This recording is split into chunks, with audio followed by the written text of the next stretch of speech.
The Enterprise Takeaway is back for the third year. If you're in the F&B industry or thinking about it, how do you keep this love alive? L is for the labor you have to keep motivated and inspired. O is for the operational issues and how you need to keep things lean and mean. V is for the vendors and suppliers. E is for plans to expand in Malaysia and the world. Join us on Thursday, July 13th and take advantage of our early bird 1+1 special at bfm.my/takeaway. Presented to you by TM, Business Made Easier. This is a download from BFM 89.9, the business station. Good morning, and you're listening to Tech Talk, and my name is Jeff Sandhu. Earlier this year, our neighbours down south were affected by a data breach at the Ministry of Defence in Singapore, executed by breaching the web-connected computer terminals. And with the recent WannaCry episode as well, it has left enterprises in and around the region wondering about their own organisation's security. And here with me today to talk about the importance of a multi-layered proactive security approach and more is Francis Teo. He's the Southeast Asia Regional Director for Hillstone Networks. Francis, welcome to the show. Let's talk about the state of our internet at the moment. What's happening with, especially we've had WannaCry that just came in and affected, thousands of computers around the world. What's the state of our internet at the moment? So the threat WannaCry and other ransomware variants are definitely here to stay and likely to get more complicated. So some statistics, in 2016, the Asia-Pacific region was the most targeted for ransomware attacks, with a 752% spike in the threat type of ransomware compared to 2015, costing some 1 billion, according to Trend Micro. Now, most recently, the WannaCry ransomware basically made headlines striking more than 300,000 computers worldwide, including our region. Now, some interesting facts is that the ROI for the WannaCry doesn't seem to be really high because I think the ransom paid so far is about 100K.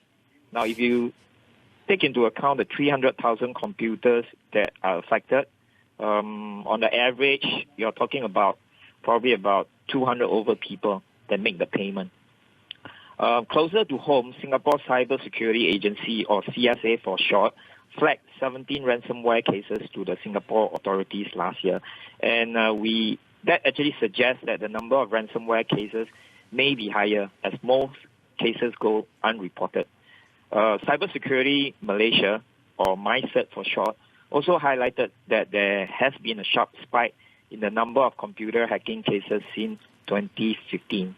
So one reason this threat has become so widespread and effective is actually the ease with which hackers can acquire and leverage ransomware tools. So usable ransomware source code is easily available across many sites on the internet. Often the ransom sum is also more affordable than hiring a systems expert to cleanse their database or to recover the encrypted file.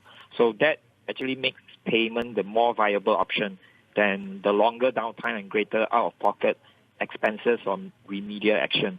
I think the only issue here is that not all the victims know how to get the cryptocurrency. With the rapid rise in ransomware attacks, enterprises and organizations are also hard-pressed to find and deploy viable security solutions that can detect and mitigate these attacks in a timely and effective manner before they have the luxury of time to inflict their damage. Why do you think Southeast Asia is becoming like a lucrative place for cyber criminals? Well, if you look at the region in particular, I think in terms of the technology adoption, we tend to lag slightly behind more developed regions, for example, North America. But then if you look at the cyber crime and cyber warfare, there's actually no borders involved, right? And the other thing would be the level of education. There's a lot of SME businesses here, and resources, time, and also the lack of education actually affects them adopting the best practice and the best technology. Is it because also we don't seem to have the proper security measurements in place, or is this something is not really of a concern for organizations here? I don't think that is necessarily the case.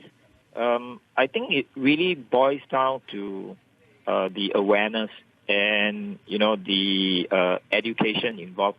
Say, for example, you talk to any of the larger enterprises in this region, they would have implemented a lot of security solution in place, end-to-end security like your endpoint, your gateway solution, all the way down to your perimeter solution. It's just that the landscape right now has changed, so threats are actually more sophisticated, more targeted, and there is actually a need to adopt a new approach to detect such threat, which are typically what we call the APT, advanced threat, or the zero-day attacks. So let's talk about a multi-layered proactive approach to security. What does this mean? So what this really means is that instead of having point security solutions, say, for example, just a security solution on your endpoint, say antivirus, you actually need to look at security as a whole. So look at your enterprise architecture, look at your network, and then decide at a particular point to implement security solutions. So for your endpoint, you will have like your antivirus. For the core of your network, probably you will have firewall. To protect your web server, you will need security solution like intrusion prevention. And to allow remote access, you would have VPN devices. So this is what we call multi-layered approach with regards to the architecture. But it also means that you need to take into consideration things like user education, which is very important, and also to have a very regular patching of your devices. And finally, to have a plan in place to deal with cyber threat. And where do organizations begin on this kind of thing? Do they need to first start on looking at their roadmap and what they have in place here? Oh, definitely. That is definitely crucial. I think, firstly, what they need to have is to have network visibility over the application and traffic traversing their network. So this would include monitoring the network closely, doing profile of active application and incoming and outgoing traffic, as well as foreseeing the network growth trend and making informed and wise capacity planning decisions. Now, organizations can also consider technology such as advanced threat detection and abnormal behavior detection to recognize potential damaging network behavior. The next step would be to do network forensic. The role of network forensic has changed over the years, and today being able to proactively identify network security threat is actually one of the key goals. You would also need to have a system, or rather a correlation engine, to analyze and correlate likely threat events. Should be one of the technology used to identify this. And finally, organizations need to look into network mitigation options. So these include applications security or infusing industrial control system application with appropriate security practices, such as a role-based access control system, which locks down access to critical process function. You mentioned about building a zero-day defense. What are some of the challenges that enterprises are facing today in order to achieve this? Okay, so zero-day attacks target publicly known but still unpatched vulnerabilities and represent one of the major headaches in the cybersecurity industry. So attackers can leverage unpatched vulnerabilities to adversely affect computer programs. So in the case of WannaCry, that is actually one very good example.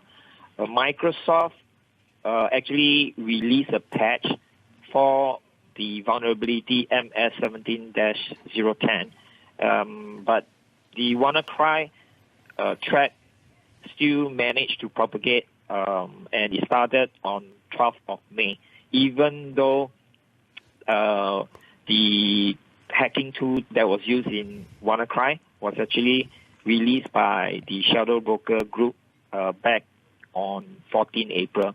So a recent WatchGuard study found that nearly one-third of malware attacks were new or zero-day.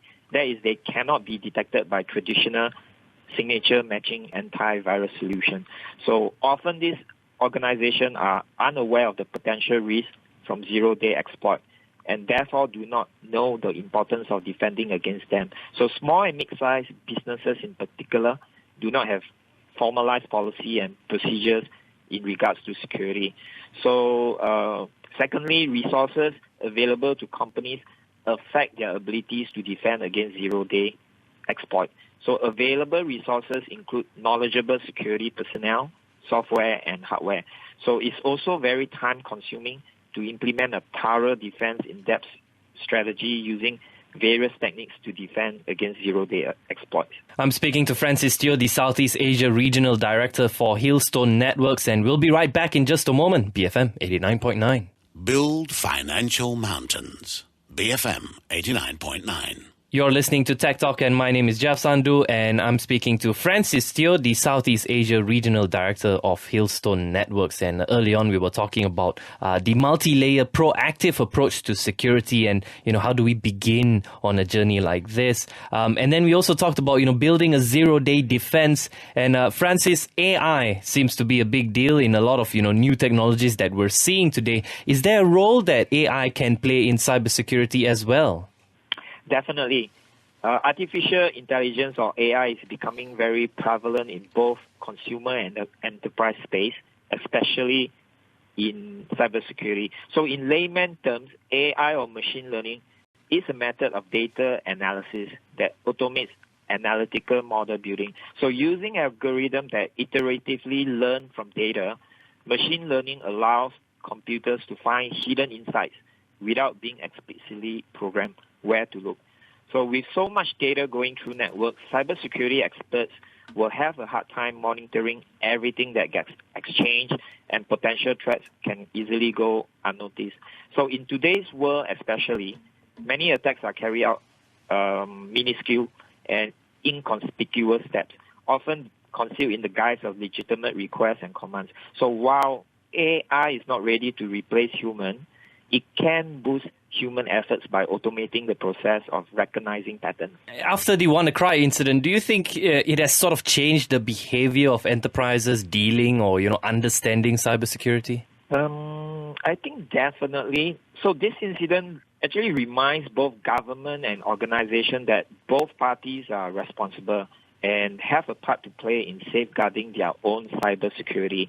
The WannaCry attack is a very good reminder that it is critical to have a cybersecurity strategy and solution in place where both aspects are continuously monitored and updated accordingly to mitigate against critical vulnerabilities and cyber threats. Now, government and organizations must always be reminded that an aggressive patching plan in order to mitigate the vulnerability in their environment is essential. And their internal IT teams need to understand for each patch what those level of risks are, and then make a decision that minimizes risk for an organization and their stakeholders.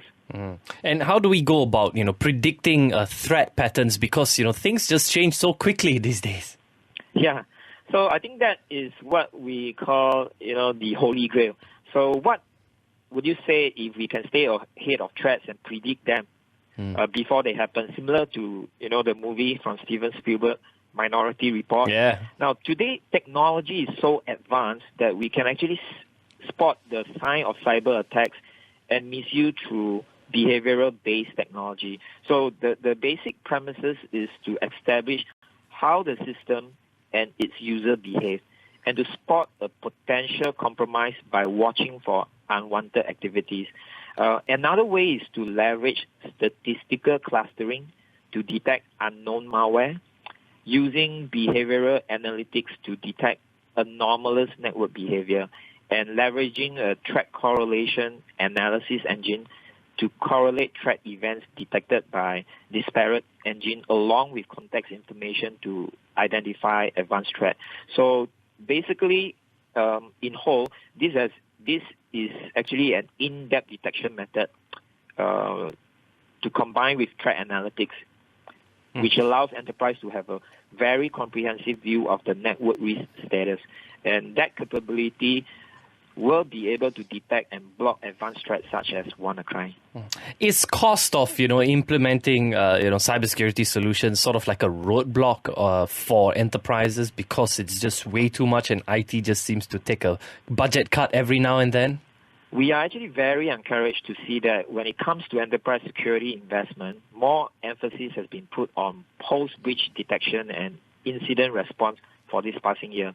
So technologies in this area of breach detection, data leak protection, remediation, and so forth, they are actually focusing on the full cyber Q chain rather than a specific and isolated attack stage. So this, in turn, transform traditional perimeter defense into a defense in-depth architecture. So this is especially important in today's IT infrastructure, dealing with very blurred network boundaries and increased mobility. So in the same vein, existing technologies are also maturing. For example, behavior analysis and sandbox technology are actually becoming more mainstream and integrated with existing solutions. Another continuation of trend from the past year is data-centric security. So since data loss is one of the most serious consequences of security breaches, data security is actually high on the list of regulatory compliance. Enterprise will continue to put more investment in this area to secure critical data through its lifetime. Furthermore, the cost of enterprise security investment definitely does not outweigh the cost of remediation and reputation damage an organization will be subjected to in the event of an enterprise security breach. And what about the smaller scale organizations, the startups, the SMEs? They obviously do not have the funds like the enterprises, to go out and, have a team of, cybersecurity experts, but they rely heavily on the cloud. Are they more at risk then, Francis? SME unfortunately face the same threat landscape as large organizations, but may not have the right resources for it. So furthermore, the pressure on SME is always to grow their business and not security. In addition, compliance is a painful process for SMEs, but there is no avoiding compliance, even if it does not necessarily lead to better security. So SMEs are actually increasingly targeted because many believe they are under the radar and not in the sight of cyber criminals. So with the rise of newer threats and more security approaches, SMEs should try to understand where their assets are and focus security controls there. So SME will require fast, cost-effective control measures and solutions that are easy to manage, and definitely constant education and training around IT security is necessary to help reduce human error. Francis, what about some basic tips for organizations who are worried about their security? Where do they start? What should they focus on with so many emerging threats on the horizon? I think the key thing here would be first to understand that security threats really has no boundaries, and they also need to understand that security is not just a cost, but security is a business enabler, right? They want to provide a good security climate, not just for their employees, but also for their customers. So they want security to provide them with the assurance and the assurance to their customer as well. Now, if we take a look at the WannaCry, this incident basically reminds both businesses and consumer that both parties are responsible and they have a part to play in safeguarding their own cybersecurity. So the WannaCry attack is a reminder that it is crucial to have a cybersecurity strategy and solution in place where both aspects are continuously monitored and updated according to mitigate against critical vulnerabilities and cyber threat. Businesses and organizations are reminded that an aggressive patching plan in order to mitigate the vulnerabilities in their environment is very essential, and the internal IT team need to understand for each patch what those level of risks are, and then make a decision that minimize the risk for an organization and their stakeholder. Consumer also have to learn to secure their own devices by updating to the latest security updates and deploying a security solution to minimize the risk. And I've been speaking to Francis Teo, the Southeast Asia Regional Director for Hillstone Networks, talking about ways that you as an enterprise or a SME or even as a consumer can stay protected in the digital world. This has been Tech Talk on BFM 89.9. Thank you for listening to this podcast. To find more great interviews, go to bfm.my or find us on iTunes. BFM 89.9, the business station.